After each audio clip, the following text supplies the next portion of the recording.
Chapter 25. A Zigzag Walk. I've mentioned the zigzag walk. Did you ever make one? Probably not, for it is my secret. I invented it. A frequent wish of the traveler and wanderer is to obtain generally chance impressions of cities and countries. He would trust neither his own choice of road, nor the guide's choice, nor the map. But if he goes forth aimlessly, he inevitably finds himself either making for the gayer and better lighted places, or returning to his own door. The problem is to let chance and the town to take charge of you, for the world we travel in is more wonderful than human plan or idle heart's desire.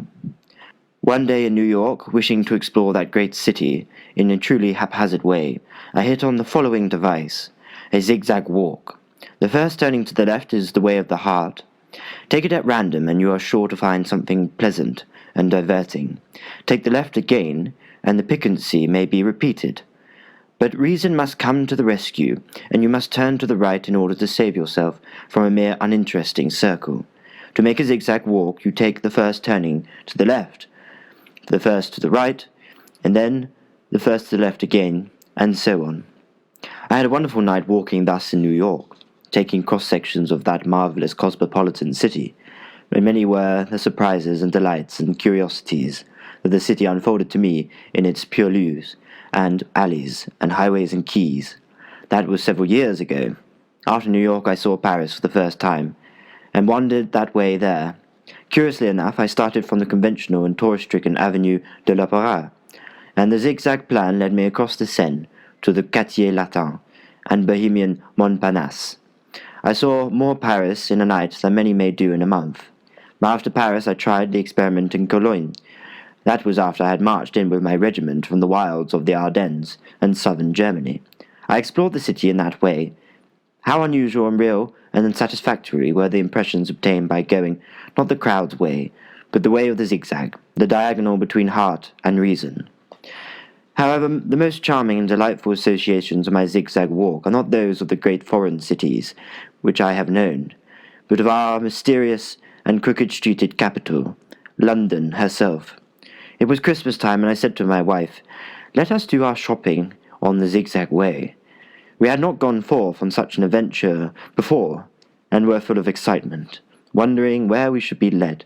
What exactly we bought on the way I do not wholly remember, but London was generous to us in its cross-section of houses and shops.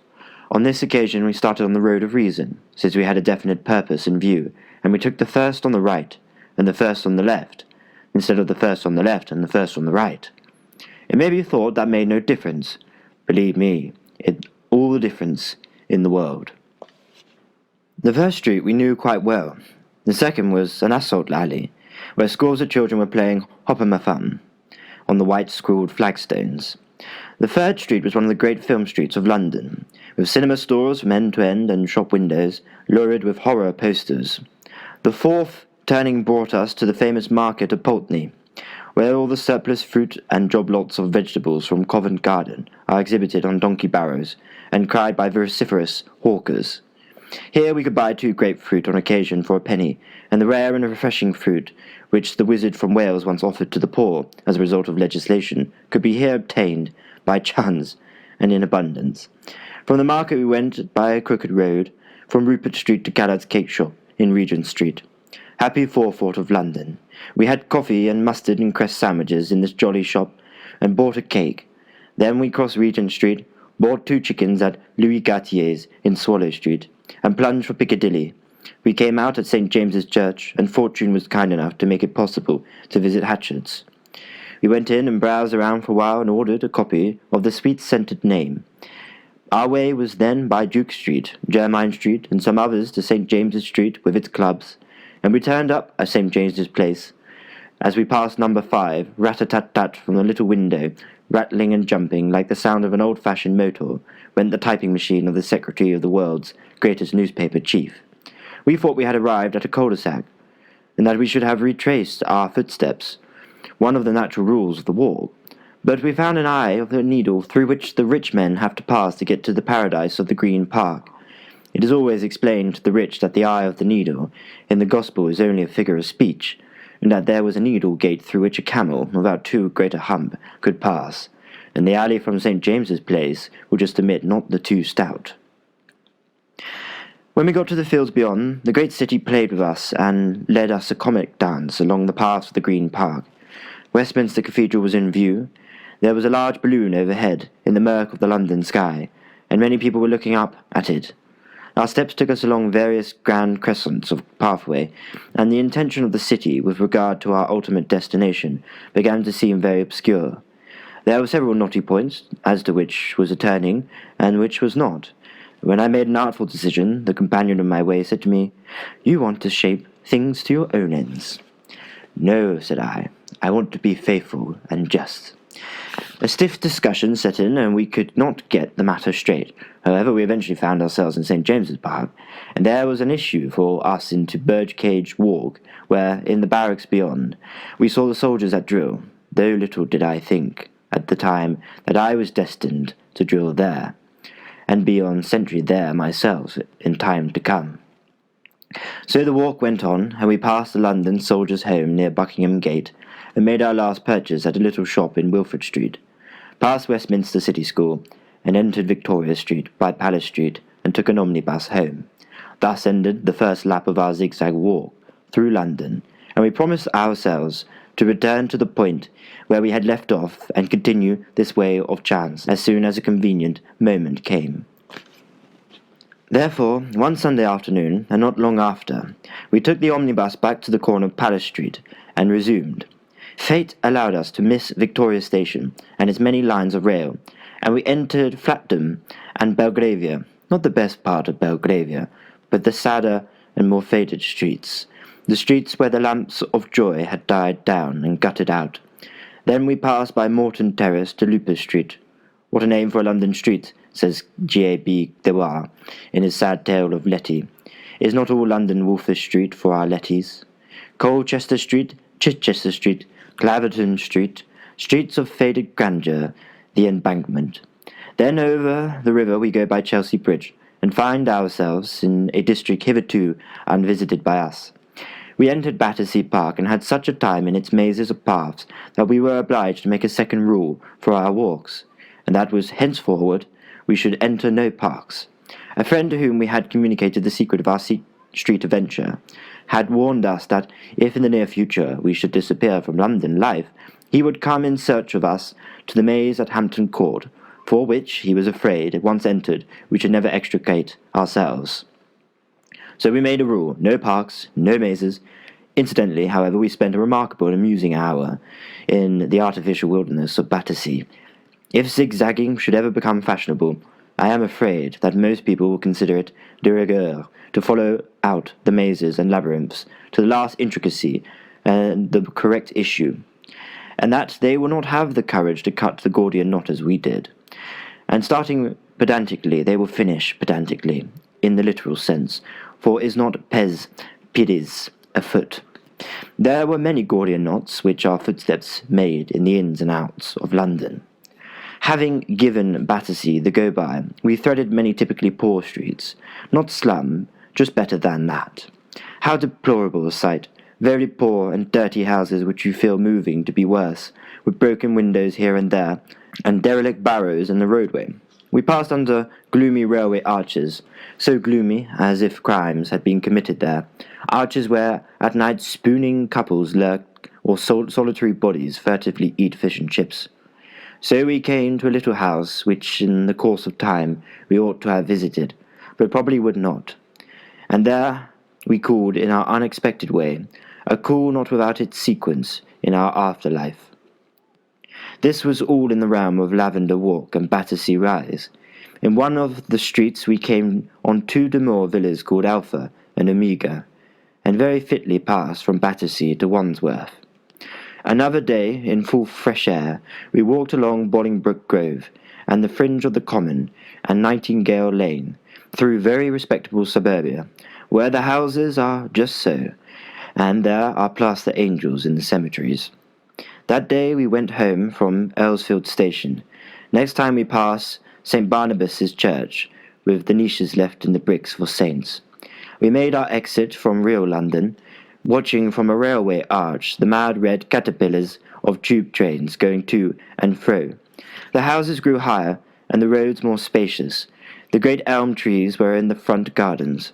With wild winds and rolling sky twixt Putney Heath and the golf links of Wimbledon, we finished up one jolly afternoon by coming unexpectedly to tea at the house of another friend, to which, without jiggery-pokery, the Zigzag Way had led us. The next day on which we ventured forth, we wandered to Sad Merton and the fringe of outer suburbia. There were fields, but they had Destiny's mark upon them. They were doomed to be imprisoned with brick by the London which was encroaching. Coming to this pseudo-country, we made another rule. When footpaths occur, we have the option whether to take them or no. In future, as I have observed, all footpaths will no doubt be de rigueur. A footpath took us to Lower Morden, and another footpath took us through much mud, to farms, to old houses, with meadows in front of them, and fine trees with many angles. The path degenerated from a rolling series of cart ruts to a faint track along the margin of a field, and faded away at last into worm-run grass. A dreadful moment. Presently, spying round, we saw a faded notice on a board. No footpath, but man is man, and master of his fate. And we made another rule. In short, we cut across the fields to a row of houses protected by fierce-looking barbed wire entanglements.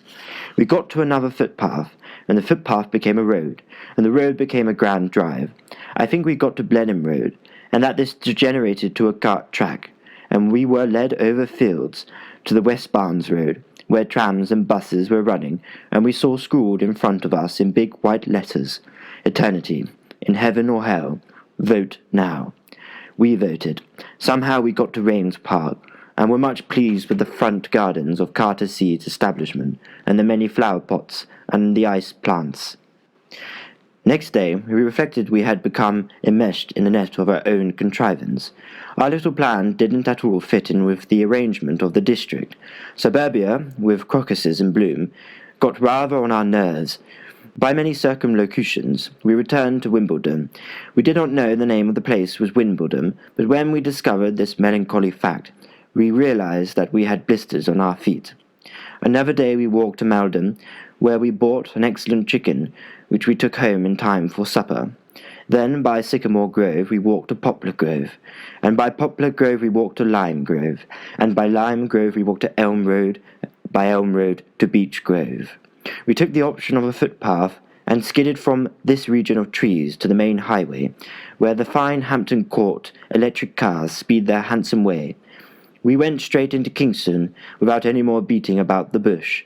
We should ordinarily have gone in by the open high road, but an alley forestalled that conventionality, and we entered by a wee way, which took us inside the house of the parish, and we saw all the children playing everywhere upon the floor.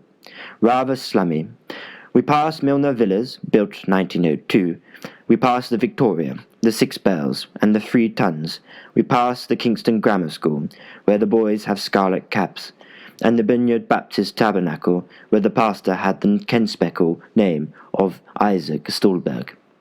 There was a strong smell of marmalade from St. James's Works, and Kingston Station was puffing with locomotive steam. Night had spread its glamour over everything, and we walked by several slums down to the Jolly Brewers, along paved passages in the purlieu of the gasworks, by further passages where were no houses, to the sight of the greenish mud-coloured river and the rusty coppery railway bridge. The old stone bridge of Kingston also stood beautifully in our view. When we returned to Kingston, there was a lonely but lovely walk along Thames side, seeking a bridge to give us a turning on the left, with sun and wind and rain, and ducks falling through the air with a shh, and cunning swans sailing forward expecting food, and crying gulls. It was the towing path towards Teddington Lock. The riverside houses came down to the water, with lawns and landing stages, terraces, gardens, formal beauties. The Thames is a fair stream. We have made it fair. Once it was otherwise, and England also, unnamed, unloved, wild, woody, marshy. Man has made it dear unto himself. In the ever-freshening morning we stood on the bridge at Teddington, and looked at the waters rolling over the dam, and the green park land, and the gardens beyond. We wondered very much how we should depart from the other bank of the river. what direction fate would have us take, but we could never guess in advance. Generally, we would say, I believe today we shall land up somewhere in the neighborhood of this place or that, but our prognostications were never justified. Thus, who would have expected that having passed through Teddington we should arrive at the other side of Kingston Stone Bridge and be called upon to return to our starting point? We wandered through an area of large houses possessing a certain sort of pomp and gloom, happy in the summer, not so happy in the winter, and then an area of Little Hope cottages and May villas somewhere in the neighbourhood of Seymour Road and Lower Teddington Road. We came to a highly disputable loop of roadway, which betrayed us to the return over Kingston Bridge. We felt highly annoyed when we saw this main plank, which we were about to be forced to walk. I, with Machiavellian cunning, proposed to return to that fatal loop of roadway, and reinterpret its bearing, and we stood on the triangular refuge in the middle of the roadway and discussed the point hotly. This is distinctly not a walk on which to embark with one's wife.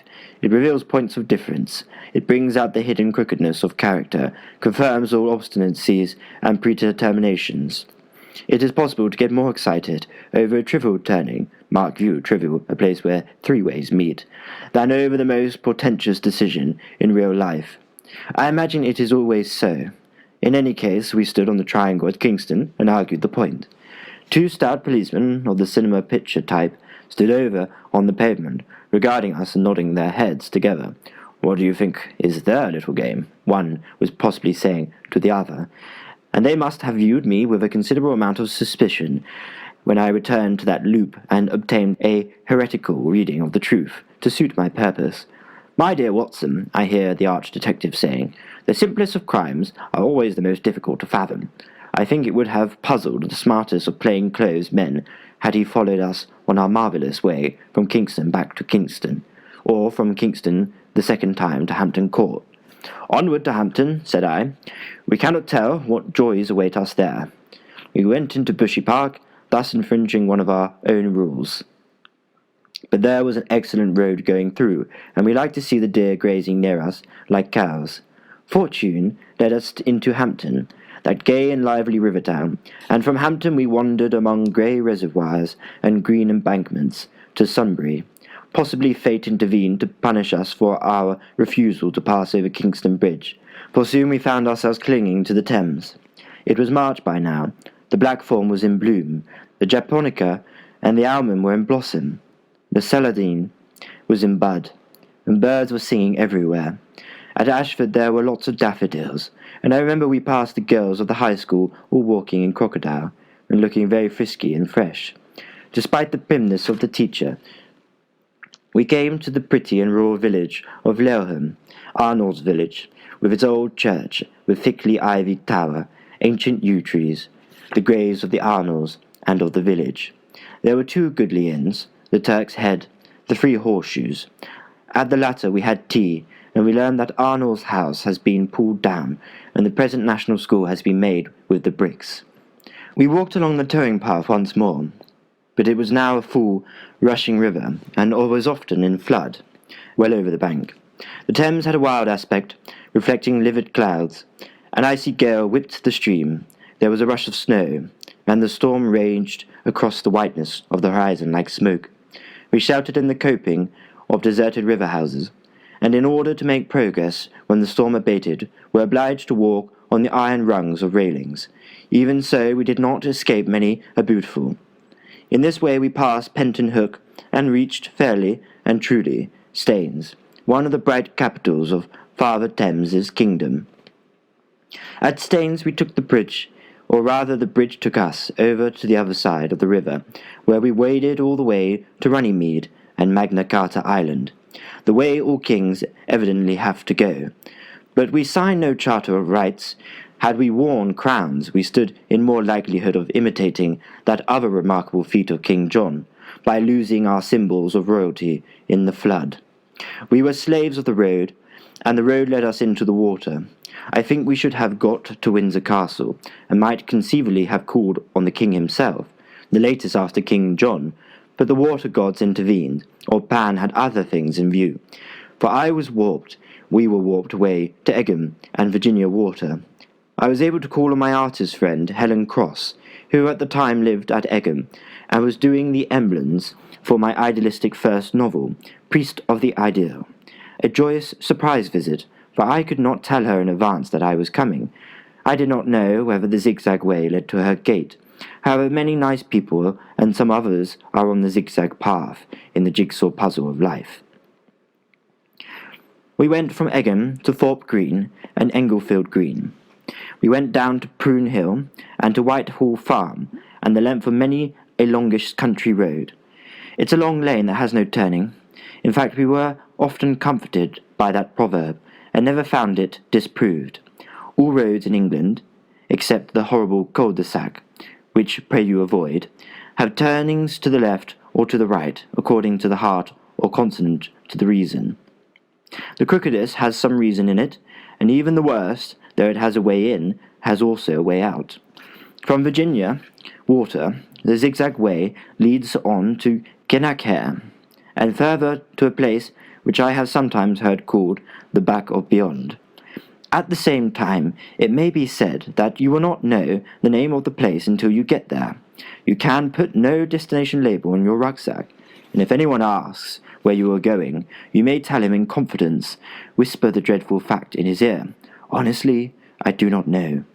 The adventure is not getting there, it's the on the way. It is not the expected, it is the surprise. Not the fulfillment of prophecy, but the providence of something better than that prophesies. You are not choosing what you shall see in the world, but are giving the world an even chance to see you. I am still on that zigzag way, pursuing the diagonal between the reason and the heart. The chart could be made by drawing lines from star to star in the night sky, not forgetting many dim, shy, fitfully glimmering, out-of-the-way stars, which one would not purpose visiting.